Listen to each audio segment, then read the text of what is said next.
mas inunan nila ang Panginoon ngayong araw na ito. Tayo po, isang mapagpalang kaarawan, Sister Jane, sa buhay mo.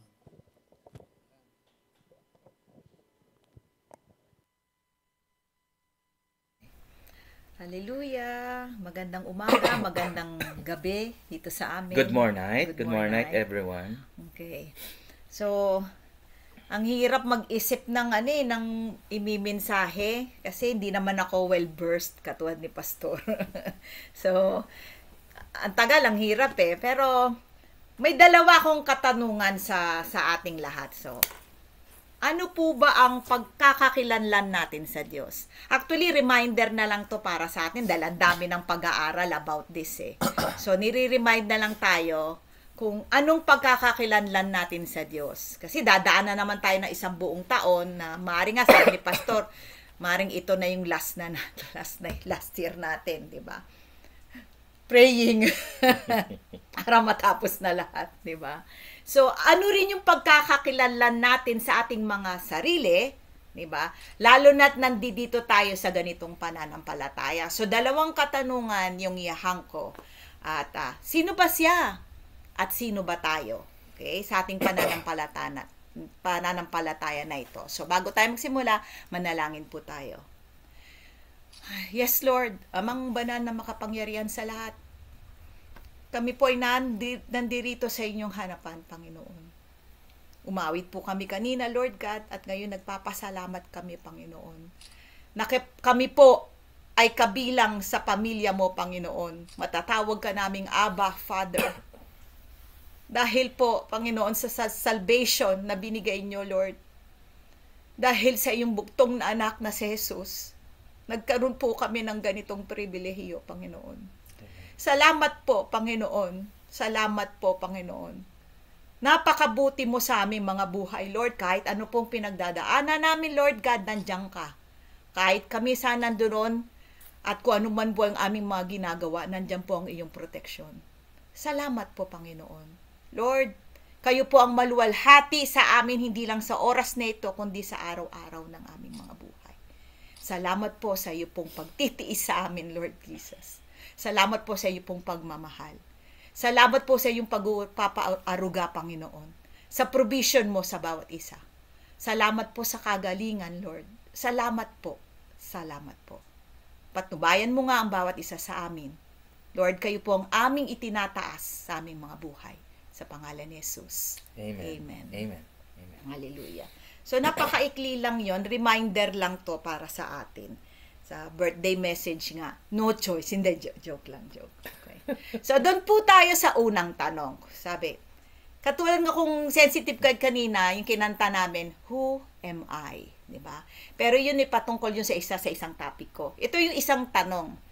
Who am I? Diba? Yes, yan po yung topic ko sa araw na ito. Pasensya na po may kodigo kasi makakalimutin na ako kasi kung nakita nyo po yung posting ko kahapon, grabe po, natutuwa po ako sa akin sarili. Kasi sobra nang makakalimutin po ako. Na Lord, yun na lang po ang ano ko, wag po kayo makalimutan. Makalimutan ko na ang lahat, wag lang ang Panginoon.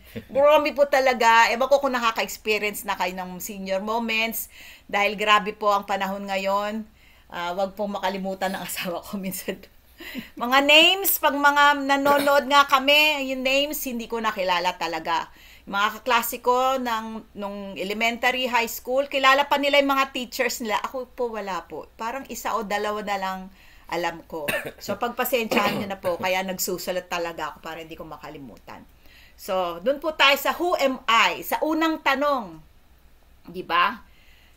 Dahil New Year niya. So, patungkol kay Jesus.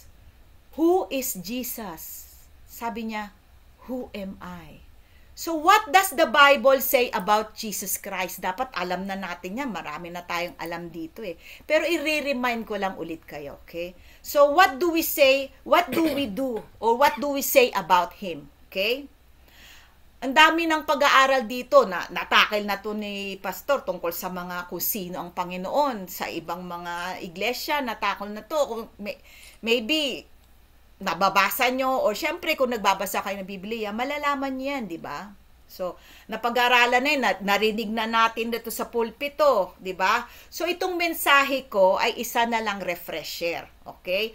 Kasi baka nakakalimot na tayo. Kasi yun eh, sabi ko, ang galing ni Lord eh.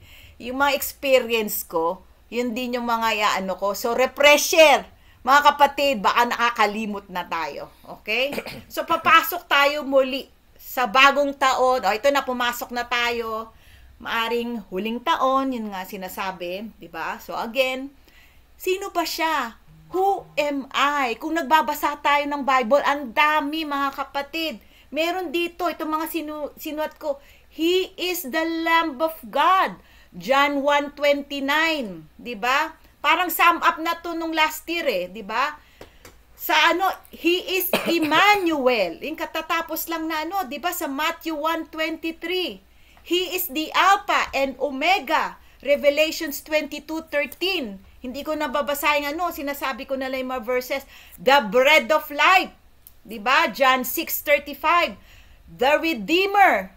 Isaiah 59:20. The living stone. Diba?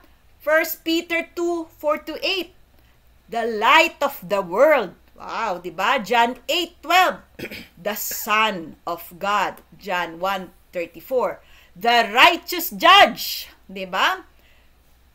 2 Timothy 4:8. The good shepherd, John 10:11 and 14. The bridegroom, 'di ba? Matthew 9:15. The deliverer, Romans 11:26. Yung last week, the author and perfecter of our faith, 'di ba? Hebrews 12:2. And 2, sino pa? Omnipotent, omnipresent, and omniscient. Diba? Kung babasahin natin, pwede pa tayong mag-overtime, Pastor. Ay, hindi, ayoko din. Maikli lang. Okay naman si Pastor. Ang dami. So, again, refresh lang. Kasi nga, makakalimutin na ako. So, ini-refresh ko lang sa'yo kung sino siya. Nung tinatanong niya, who am I? Wow. Sa akin ang ang galing So, ang tanong mga kapatid, sino siya sa buhay natin? Yun, tanongin natin sino siya sa buhay natin. Minsan, totoo yun, naalala lang natin siya kapag may pinagdadaanan tayo, aminin. Naalala lang natin siya kung wala na tayong mga bagay-bagay na sa buhay. Naalala lang natin siya kung wala tayo yung meron yung iba. Parang, Lord, bakit siya meron? Ako wala.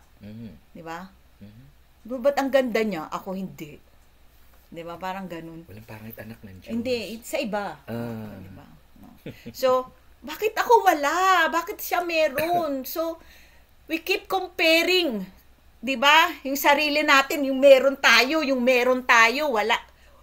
Kung gusto kong makuha yung meron siya, bakit ako mahirap? Bakit siya mayaman? Bakit ako ganito, ganyan? Yun na lang, di ba? Naaalala lang natin, Lord, bigyan mo nga ako. Yun, nakakapag-pray tayo di ba? So, sasabihin natin, bakit, di ba?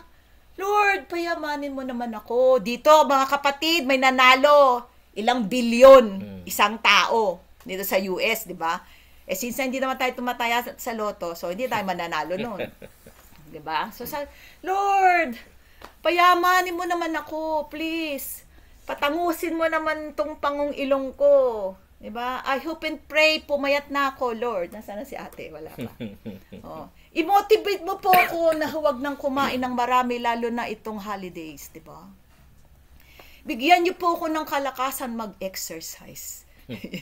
Kasi tamad nga Wala pa akong pinatatamaan sa inyo kasi ako po yun. Tamad na ako mag-exercise. Guilty. Kasi sa sobrang lamig po. Yun. Lamig dito. Diba? So, wala talaga. Yung mga anak ko, yan, sinasabihan ko, mag-exercise naman kayo kasi naglalakihan na kayo, mga anak. Holiday ngayon, ipagpag ang mga katawan. Diba? So, minsan may mga pagkakataon na yung iiyak muna tayo bago manalangin. Aminin po natin kasi ganun po din ako minsan. Yung, okay, parang feeling mo yung kaya ko, hindi kaya ko yan. Tapos, iyak ka na. Tapos, Lord, doon ka palang tatawag ng Lord. Di ba? Totoo yun. Kasi ako din yun. Guilty. Di ba? Hindi ko na kaya. Yun, doon ka palang tatawag ng Lord. Di ba? So, hindi natin kinakaya kasi you are not asking Him for help. Diba? Hindi tayo umaasa sa dapat nating asahan. Diba? Again, sabi ni Lord, who am I? Oh, diba? I am your helper. Oh, diba? So, naiintindihan, alam ko naiintindihan naman ni Lord ang sitwasyon natin kasi before we pray pa nga, alam niya na eh. Diba? Sa Matthew 20, napaka-weak kasi ng ating pangangatawan, diba? Sa Matthew 26:41, He said, watch and pray that ye enter not into temptation. The spirit indeed is willing, but the flesh is weak. Diba? He knows our weaknesses. He knows our faults. He knows us. Diba? Siya kaya kilala natin, who am I to you? Diba? He knows who we are. Muli, diba? Ako minsan natatawa nga ako na naiinis sa aking sarili. Yun bang minsan yung gutom na ako, lalo na yung sa labas, kumakain tayo, kain na tayo. Kain na, kain ganyan. Diba? Kain na, kain. Nung kumakain ka na, tapos sabi ko, ay, nanalangin ba tayo? Diba? Parang hindi tayo nanalangin. Guilty. Tapos bigla kang magpanalangin ko. Mananalangin ka, O Lord, alam ko pong pinagkalinis mo na ang aking mga nakain. Di ba? Parang huli na. Sino gumagawa nun? Di ba? Who does that? Di ba? So, sino bang Panginoon sa atin? Di ba? An afterthought? Yung bang, sige na nga, mananalangin lang ako. Miracle giver lang? Kaya ka mananay dahil alam mong pagagalingin ka ng Diyos? Di ba? The provider of all our wants? Di ba? Not our needs? Hindi po. Hindi po. So, sino po siya sa buhay natin? Sa mga nabanggit ko kanina eh. The Alpha and Omega, miracle worker, healer. Sino po siya sa buhay natin? So, yung iba, parang along siya eh. Di ba? Yung, hindi po siya yung genie ng buhay natin na yung kikis-kisin.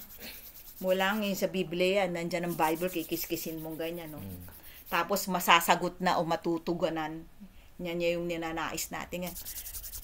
Yes, Lord! Ala, ayan na. Sagot na. Sagutin na ang mga dapat sagutin. Again, itong tanong ko sa atin. Sino siya sa buhay natin? Alam, ako kasi, iyakin talaga ako. Alam nila, pastor yan, napaka-emotional ko eh. Nung bata ako, tawag sa akin, balat sibuyas. Ewan ko kung hanggang ngayon may tumatawag sa inyong ganyang balat sibuyas. At kung kilala niyo yung teleserye nung Annalisa, yun, ako yun. Tawag nila sa akin si Annalisa kasi iyakin ako. So, doon ko lang din nadama yung katagang, yung words na, who am I? Kasi it's an authoritative question from Jesus. Who am I? Sa mga nagdaang taon,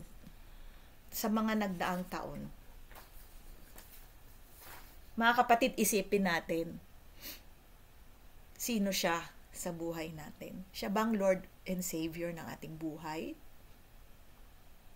Siya bang ating tagapagligtas? O yung ano lang, yung parang sa ano lang, pipindutin mo lang o ganyan. Kasi kailangan kita. Mananalangin ako. Hindi ba yung, andyan na siya, alam mong si Jesus, siya.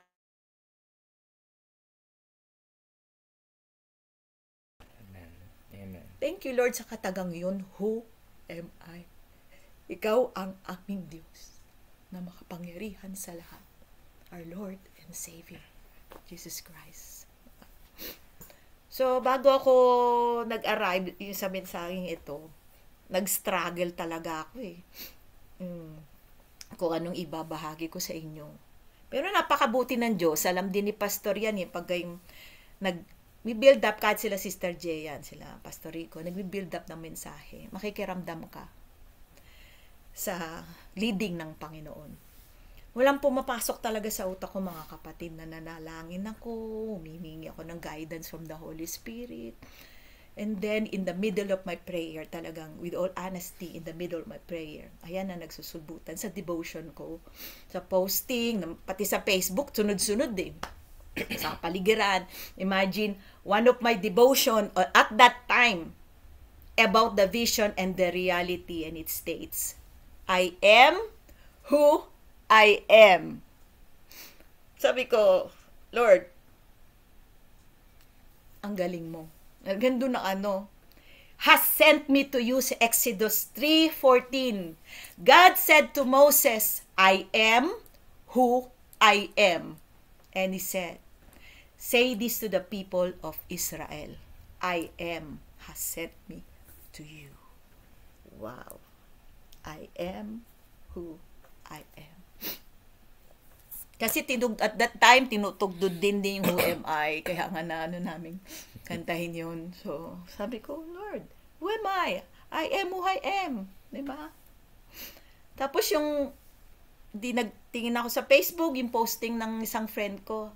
Sabi doon, I ask God, yung pinost niya, who am I? Yan na naman. And he answered, you are mine. Ang galing.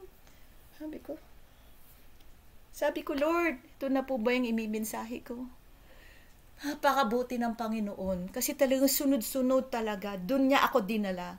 Imagine mo, ang ulitin ko sa inyo, the Lamb of God, Emmanuel, Alpha and Omega, the bread of life, the Redeemer, the living stone, the life, the Word, the Son of God, the righteous judge, the good shepherd, the author and perfecter of our faith, omnipotent.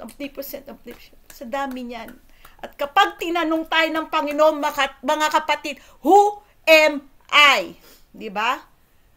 Sabi niya, I am who I am. Grabe, nandun na Nandun na lahat sa mga nimangkat. Marami pang iba. Diba? Magwo-worry pa ba tayo? Grabe.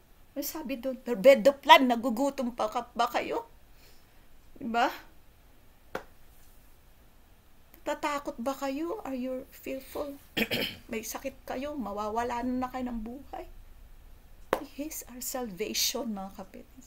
He is our Redeemer. Diba? So, dito na tayo papasok sa pangalawang tanong.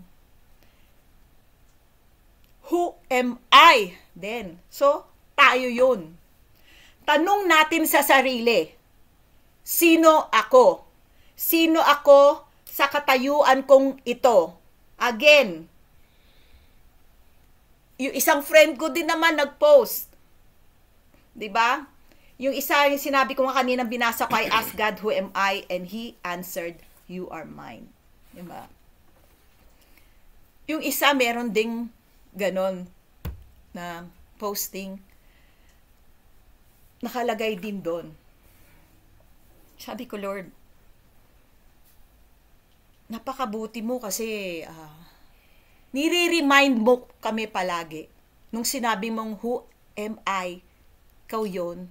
At kami sa sarili namin, who am I? Ang dami pong verses sa Biblia. There are so many Bible verses that discuss who we are in Christ. So John 1:12, I am God's child. Hallelujah. Diba? Sa 1 Corinthians 6:17, I am united with the Lord and I am one with Him in spirit. Sa 1 Corinthians 6:19-20, I have been bought with price and I belong to God. Hallelujah. Ephesians 1:3-8, I have been chosen by God and adopted as His child. Colossians 1:13-14. Tingnan nyo na lang po ito. I have been redeemed and forgiven of all my sins. He is a redeemer. We have been redeemed. Kikita nyo po yung connection, di ba? Galatians 3:27-28, there is neither Jew nor Gentile, neither slave nor free, nor is there male and female, for you are all one in Christ Jesus. Ephesians 2:5, I am alive with Christ. Grabe, di ba? Ephesians 2:6, I am raised up with Christ. He died for our sin, and we were raised up with Christ. Ephesians 2:7, I have been shown the incomparable riches of God's grace. All we have to do is claim it. Hindi ko yan sinasabi din sa pang-physical na richness. Yun yung ating spiritual, yung ating kalusugan, kayamanan na yan, mga kapatid. Hindi lang yung bang mananalangin tayo, magkaroon tayo ng marami, pero hindi. Hindi. Yung buhay tayo sa ngayon, nakikita natin yung majesty. Diba? Majestic creation of God. Diba? The beautiful people around you. Ang ating kapwa Kristiyano, na alam mong kapamilya mo, that is God's. Ephesians 2:10, I am God's workmanship. Hallelujah. Di ba po? Kaya pag sinasabi nating tao lang ako. Yan. O, Englishin natin. Kasi regular to sa bahay namin eh. Wala pa yung panganay ko eh. Regular po to. Sasabihin, I am only human. Itong laging sinasabi ng panganay ko eh. Mom, I am not perfect. Yan. Sabi niyang ganun eh. I am only human. Sasabihin niya ganun. So, taas po yung mga kamay ng mga perfect dito. Yan. Kaya yun ang sinasabi ko sa anak ko. Walang perfecto. Diba? Kasi yun ang ano nila eh. Pagka nagkakaroon sila ng mistakes, sasabihin, I am only human. Sige, tingnan na nga natin itong yung I am only human. Ano ba ibig sabihin nito? It means that someone is acknowledging their own limitations and potential for mistakes.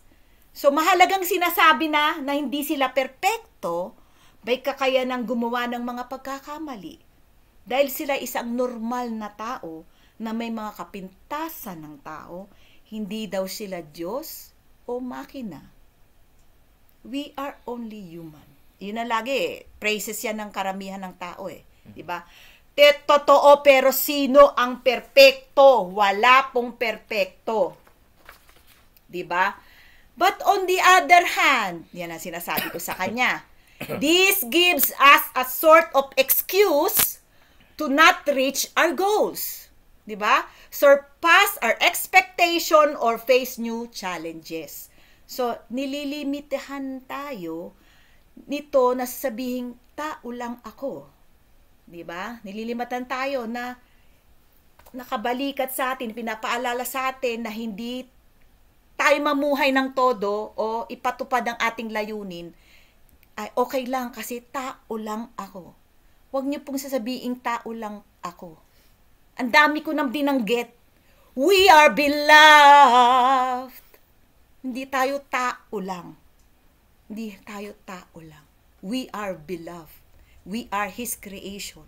Diba? We are mightier than the apes or whatever animals. Diba? So, yung paglilimit to, yes, we are human. Yes, we are flawed. Yes, we all, sinong hindi nakakagawa ng mistakes? We all make mistakes, okay? But we as a child of God, yung pong gusto ko ipanuwawa, we are so precious to Him, we are adopted to be His. Sarap, no? Amen. Amen. We are adopted to be His. Again, another reminder yon mga kapatid. Wag tayo makakalimot. Hindi lang tao lang. Hindi lang tao lang. Hindi lang tao lang ako. 'Di ba? But we, as a child of God, we are precious to Him. 'Di ba? I ask God, who am I? And He answered, you are mine. Yun yung isa sa posting ng kaibigan ko eh. Sabi ko, dun mo talaga ako dinadala, Panginoon. 'Di ba? Napakalaga pala namin. Kaya pala pinadala mong yung buktong na anak na si Jesus to save Amen. us. Amen. Grabe, 'di ba? Yung adopted ka ng King of, 'di ba? Ng King of Kings and Lord of Lords. 'Di ba? Napakasarap na pakinandan. Tapos Amen. yung response sa iyo ni Lord, magtanong ka, who am I, Lord? Sagot ni Lord, you are mine. Ang ganda po, 'di ba? So, ang mensahe po to muli, sabi ko nga, isa lang paalala, kung sino ang Diyos sa buhay natin. Who am I? Sino ang Diyos sa buhay natin? 'Di ba? Bago tayo malungkot, mawalan ng mga pag-asa at manghina, we have a loving, forgiving, and merciful God. 'Di ba? Pero with justice yan. Siyempre, pag gumawa ka ng masama, hindi pwedeng patatawarin ka na lang ng Diyos na walang consequences, 'di ba? May palo tayo, 'di ba? But He is a forgiving God. He is a loving God. A merciful one, 'di ba? So grabe mga kapatid. We have the King of Kings and Lord of Lords. Ako sa kanya ko. Si Bong sa kanya. Ang Of mga course. anak ko naniniwala ako sa kanya. Kayo sa kanya. Amen. 'Di ba? Amen. Tayong lahat sa kanya, Amen. 'di ba? Amen. Sabi niya, who am I? Tanong natin, you are mine. Amen. We are under His protection, under His wings, under His grace, in His loving kindness, in His mercy. Who am I? Amen. I am God's child. Amen. Hallelujah. Salamat po. Yun lang po ang aking munting mensahe. And hoping and praying na wag tayong makakalimot, katulad ko na makakalimutin na. Wag nating kakalimutan ever kung sino si Jesus sa buhay natin at kung sino tayo sa Panginoon. Amen. Salamat po. Amen. Yun po. Hallelujah. Salamat po, Panginoon, sa mensaheng ito. Praise Ikaw the po Lord. ang maluwalhati, Panginoon. Ikaw po ang maluwalhati at alam naming maalala, Lord God, at isa sa puso, Lord God, kung sino ka sa buhay namin at Amen. kung sino kami sa'yo. Yes, Sa Lord. pangalan ni Jesus. Amen. Amen. Amen. Amen. Amen. Amen. Hallelujah. Yes, Lord. Amen.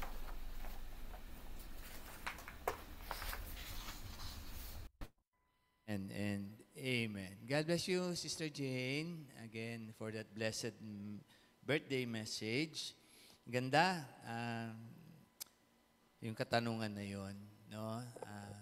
Ineko yun ng Panginoon, syempre.